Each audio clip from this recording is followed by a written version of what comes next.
You're listening to an African Elements top news story for April 14th, 2025. Please visit our website at africanelements.org for more daily news. Black Maternal Mortality Solutions and RFLC Advocacy by Darius Spearman, African Elements. Support African Elements at patreon.com African Elements and hear recent news in a single playlist.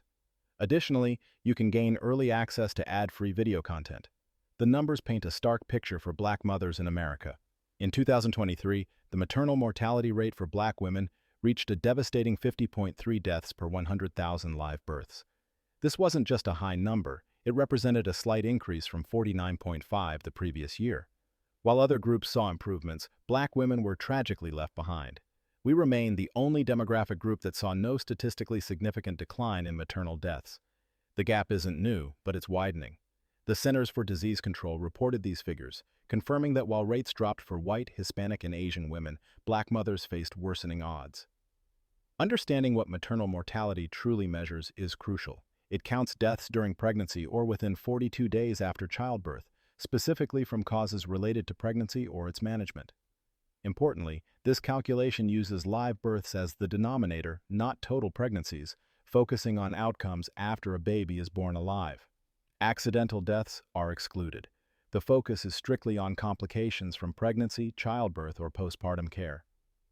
Why are Black mothers dying at such alarming rates? The data points strongly towards systemic racism embedded within our healthcare system. This isn't just about individual attitudes. It's about how institutions, policies, and ingrained biases create unequal access and outcomes. Even when Black women have similar access to services as white women, implicit bias and systemic failures lead to disproportionately higher death rates.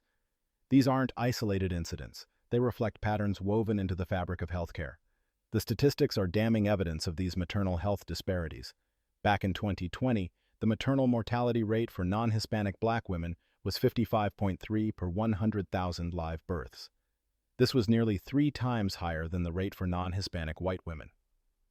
By 2022, the rate for Black women was 49.5, still significantly higher than the rates for white and Hispanic women.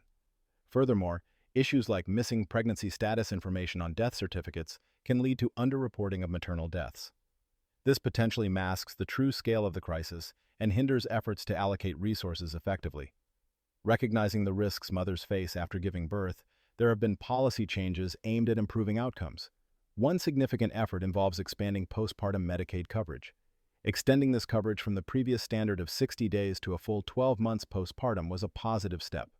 The goal was to provide longer-term support and healthcare access during a vulnerable period. While expanded postpartum Medicaid coverage is believed to have improved outcomes generally, it hasn't been enough to close the deep racial disparities affecting Black women. Despite having better insurance coverage for a longer period, systemic barriers continue to create gaps in care. The provided data doesn't specify exactly what all these persistent barriers are. Still, the outcome is clear.